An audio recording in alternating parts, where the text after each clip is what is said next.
اے ابن آدم کہ شیطان کوئی تمہیں فتنے میں نہ ڈال دے، کوئی خرابی میں نہ ڈال دے، جس طرح سے تمہارے باپ آدم کو اس نے فتنے میں ڈال کر جنت سے نکالا۔ تو یہاں اللہ رب العزت اعلان کر رہا ہے اے مسلمانوں شیطان کی باتوں میں نہ آنا، اے انسانوں، بلکہ یا بنی آدم کہا اے انسانوں شیطان کی باتوں میں نہ آنا، اس کے فتنے میں نہ پڑنا، جیسا کہ اس نے تمہارے باپ آدم علیہ السلام کو کما اخرج ابویک من الجنہ، جیسے تمہارے باپ کو اس نے جنت سے نکالا ویسے اس کی فتنے میں نہ آنا، تم بہکاوے میں نہ آنا۔ شیطان ہمیں بہکاتا ہے اور وہ چاہتا ہے جس طرح آدم علیہ السلام کو تکلیف اور فتنے میں ڈالا وہ کرے۔ اس کا مقصد کیا ہے تمام چیزوں کا؟ جو جن ہے، جو پہلا جن ابلیس تھا، شیطان جس کو کہتے ہیں، اس کا مقصد کیا ہے؟ تو سب سے پہلا اس کا مقصد ہے انسانوں سے شرک اور کفر کرانا، انسانوں سے شرک اور کفر کرانا، یہ اس کا سب سے اہم مقصد ہے۔ اور ہوتا یوں ہی ہے، آپ بیمار ہو گئے، آپ پر جادو کا اثر دکھ رہا ہے، آپ کسی کے پاس جاتے ہو، آپ بولتے اچھا ہو گیا اس کے پاس، تو یہی تو اس کا کام تھا، آپ نے شرک کر لیا، کفر کیا، خوش ہو گیا، چھوڑ کر چلے جاتا ہے۔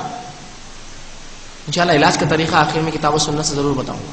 اس کا کام ہے قوموں کو کفر و شرک میں ملوث کرنا، جن قوموں کو کفر و شرک میں ملوث کر دیتا چھوڑ دیتا ہے، پھر مسلمانوں کے پیچھے پڑا رہتا ہے۔ تو جو ویسے کفر و شرک میں پڑے ہوئے تو جانے والے جہنم میں طے شدہ ہوگا۔ تو اس کا کام ہے ہم کو اس کے جو ہے گروہ کا ساتھی بنانا، جس کے تعلق سے سورہ فاطر کی آیت نمبر 6 میں اللہ نے فرمایا ان الشیطان لکم عدو فاتخذوه عدوا انما يدعو حزبه ليكون من اصحاب السعیر، کہ ان الشیطان لکم عدو فاتخذوه عدوا، شیطان تمہارا دشمن ہے، اسے دشمن سمجھو تم بھی، انما يدعو حزبه ليكون من اصحاب السعیر، وہ تو تمہیں اور اپنے آپ کو جہنم کا ساتھی بنانا چاہتا ہے، حزب جو ہے اپنا گروہ بنانا چاہتا ہے، لِيَكُونَ مِنْ أَصْحَابِ السَّعِيرِ، اور بھڑکتی ہوئی آنکھ کا ساتھی بنانا چاہتا ہے۔ تو شیطان کا مقصد ہے انسان سے کفر و شرک کرا کے بھڑکتی ہوئی آنکھ کا ساتھی بنانا، جس کے لیے الگ الگ حربے، جس میں جادو بھی ایک کرتا ہے، اور جادو پھر جب انسان پہ ہوتا ہے تو کفر و شرک کرتا ہے، اس کو چھوڑ کر چلے جاتا ہے۔ تو اس کا مقصد ہے کفر و شرک، تاکہ ہمیشہ کی جہنم میں جب وہ جلے انسان بھی ساتھ۔ اور یہ انسانوں کو سیدھے نہیں بہکاتا، اس کے بہکانے کے طریقے کیا ہے، یہ کون کون سی چال بازیاں چلتا ہے، رسول اللہ صلی اللہ علیہ وسلم نے ہمیں بتا دیا تاکہ یہ امت آگاہ ہو جائے۔ آپ صلی اللہ علیہ وسلم کی حدیث کا مجموعہ رکھ رہا ہوں الگ مختلف مقامات سے مفہوم نکال کر۔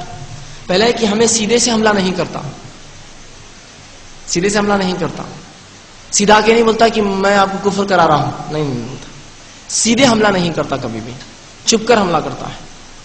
اسی تعلق سے اللہ رب العزت سورہ بقرہ سورہ نمبر 2 آیت میں 169 میں فرماتا ہے یا ایھا الذین آمنوا ادخلوا فی السلم کافۃ ولا تتبعوا خطوات الشیطان انہ لکم عدو مبین، اے وہ لوگوں جو ایمان لائے ہو، دین میں اسلام میں پورے کے پورے داخل ہو جاؤ، ادخلوا فی السلم کافۃ ولا تتبعوا خطوات الشیطان، شیطان کے قدم بقدم نہ چلنا، انہ لکم عدو مبین، وہ تو کھلا دشمن ہے، آستین کا سانپ نہیں ہے، وہ چھپا دشمن نہیں ہے، اوپن اینیمی ہے، کھلا دشمن ہے، پہچانو اس کو۔ شیطان تو کھلا دشمن ہے، لیکن اس کی چال بازیاں کھلی نہیں ہوتی ہے، یہ گھیر کر لاتا ہے۔ مثال دے کر بات سمجھاؤں گا، حال کے زمانے کی اسٹوڈنٹ کالج جانے والے نوجوان زیادہ ہوتے ہیں، انہی پر سے ایک مثال دوں گا۔ شیطان آ کر کسی کو یہ نہیں کہتا کسی نوجوان لڑکے کو کسی نوجوان لڑکی سے زنا کر لو۔ اگر کوئی لڑکے کے پاس شیطان رکھا ہے زنا کرو، لڑکی سے بولیں گے لا حول ولا قوت الا باللہ، مردود نکل جائے یہاں سے، ہے نا، ایسا نہیں آتا ہے، سیدھے نہیں بہکاتا ہے۔ وہ آ کر بولیں گا تم دونوں ایک کلاس میں ہو نا، تو بات کرنے میں کیا حرج ہے؟ صحیح بات ہے، ایک کلاس میں بات کرنے میں کیا حرج ہے؟ تم دونوں ایک کلاس میں ہو نا، اب بات تو کر رہے ہو، نوٹس لیا دیا کرو، آیا جایا کرو، ہاں بات تو کرتے ایک ہی کالج میں ایک ہی کلاس میں، نوٹس لینے دینے میں کیا حرج ہے؟ صحیح بات ہے، کوئی حرج نہیں دکھ رہا۔ اب کالج میں کلاس میں تو ساتھ اٹھتے بیٹھتے ہیں، ہم نوٹس بھی لے رہے، بات بھی کر رہے، کینٹین میں بیٹھ گئے تو کیا حرج ہے؟ ہاں صحیح بات ہے، کوئی حرج ہی نہیں ہے۔ سیدھا نہیں کیا اس نے، زنا نہیں بولا، حرج کیا ہے اس میں؟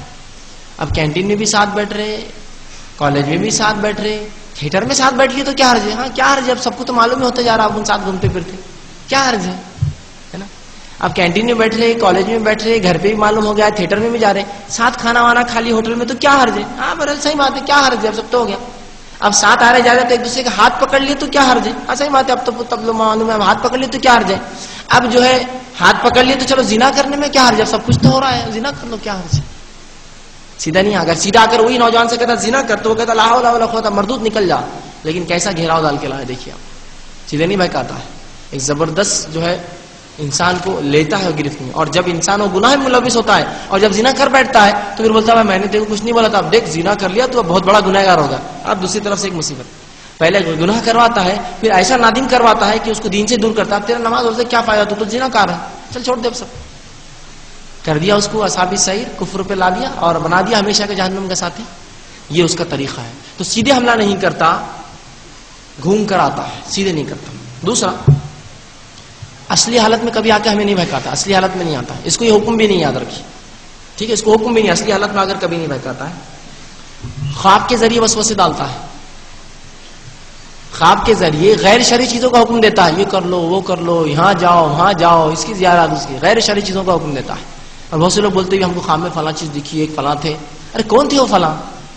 نہیں, بہت نیک دکھ رہے تھے. دکھنے سے کیا ہوتا ہے بھائی, کہ شیطان نہیں آ سکتا ایسی صورت کے اندر نیک؟ تو خوابوں کے ذریعے فتنے مچاتا ہے, جو آج کل بہت چل رہے ہیں. خوابوں کی حالات پہ دنیا چل رہی ہے, پوری زندگیاں گزر رہی لوگوں کی, یہ شیطان کرواتا ہے.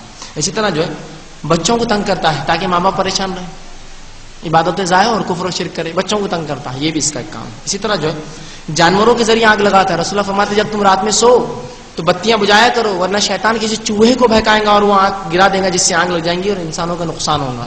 تو جانوروں کو بہکا کر انسانوں کو نقصان کرتا ہے. رسول اللہ نے اس کی وضاحت کر دی کہ رات میں بتیاں بجا کر سو, ورنہ شیطان چوہے کو بہکائے گا, وہ آ کر بچی کو گرا دیں گے. اسی طرح وبا پھیلاتا ہے, تعفن, وبا, جو بیماریاں ہوتی ہیں نا بہت زیادہ, وبا بھی شیطان کی طرف سے ہوتی ہے. اسی لیے رسول اللہ فرماتے ہیں کہ پچھلی امتوں کے لیے وبا عذاب تھا, اس امت کے لیے جو وبا میں مرے گا وہ شہید کہلائے گا. معلوم کیوں شہید کہلائیں گے؟ اس لیے شیطان کی طرف سے ہے. تو وبا جو ہے وباؤں کا پھیلانا. اسی طرح بیماریوں کا پھیلانا, مرد اور عورتوں میں بیماریاں پھیلاتا ہے تاکہ لوگ کمزور ہو عبادتوں کے اندر, اور یہ اس کا کام. رسول اللہ فرماتے ہیں خواتین کے اندر یہ کیا کرتا ہے, اپنی پیر کی رگڑ ان کے رحم میں مارتا ہے, جا کر یوٹرس رحم میں مارتا ہے, جس سے ایک رگ ہوتی ہے, اس کو بازل کہتے ہیں عربی میں, وہ رگ پھٹ جاتی ہے جس سے ان کو ماہواری کے علاوہ بھی خون آتا ہے, جس کا مقصد ہے کہ وہ انسان کو کمزور کرے. تو یہ اس کا ایک کام ہے. تو بیماریاں پھیلاتا ہے, ٹھیک ہے. اسی طرح جو ہے افواہوں کو پھیلاتا ہے, افواہوں کا بازار گرم کرتا ہے, یہ ہے نا. دنیا بھی آج کری افواہ پہ دھیان مت دیجیے, دین بھی کہتا ہے افواہ پہ دھیان مت دیجیے. فَإِن جَاءَكُمْ فَاسِقٌ بِنَبَإٍ فَتَبَيَّنُوا, جب کوئی خبر تمہارے پاس لائے کوئی تو جانچ لیا کرو. ایک شخص, رسول مسلم کی روایت ہے, ایک شخص کے جھوٹا ہونے کے لیے کافی ہے سنے اور بولتا پھرے, تحقیق نہ کرے اس کی. ایک شخص کے جھوٹا ہونے کے لیے کافی ہے سنے اور بولتا پھرے. تو یہ افواہوں کو پھیلاتا ہے, بکثرت پھیلاتا ہے نا. آپ نے دیکھا 2-3 دن کیسی افواہیں پھیلائی اس نے. تو افواہ پہ کبھی دھیان نہ دے شیطان. اور اس میں جانی نقصان بھی ہوتا ہے, مالی نقصان بھی ہوتا ہے. معلوم آپ کہیں گے کیا نقصان ہوا میرا؟ ایک افواہ کا SMS آ گیا آپ کو, آپ بولے 1 روپیہ تو جا رہا میرا, 1 روپیہ جا رہا. ایسے ایک ایک کر رہے, کتنے کروڑ مسلمان اس کو کر رہے ہیں, کتنے کروڑ کا نقصان ہو رہا ہے, اندازہ لگائیے, امت کا اندازہ لگائیے.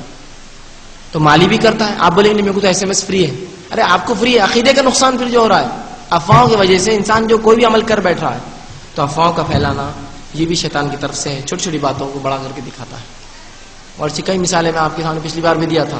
کوئی سانپ کا بچہ نکل جائے اس مجمع میں, تو سامنے کی مجمع کے 4-6 لوگ جو اس کو ملوث ہوں گے مارنے میں, ان کو معلوم ہے اصلیت کیا ہے اس کی. وہ بیچ کے مجمع میں گئے تک اتنا بڑا تھا, ہو جاتا ہوں اتنا تو تھا وہ بچہ, کسی نے دیکھ لیا تو اتنا ہو جاتا. وہ آخری شخص کیا بولتا, نکلتے وقت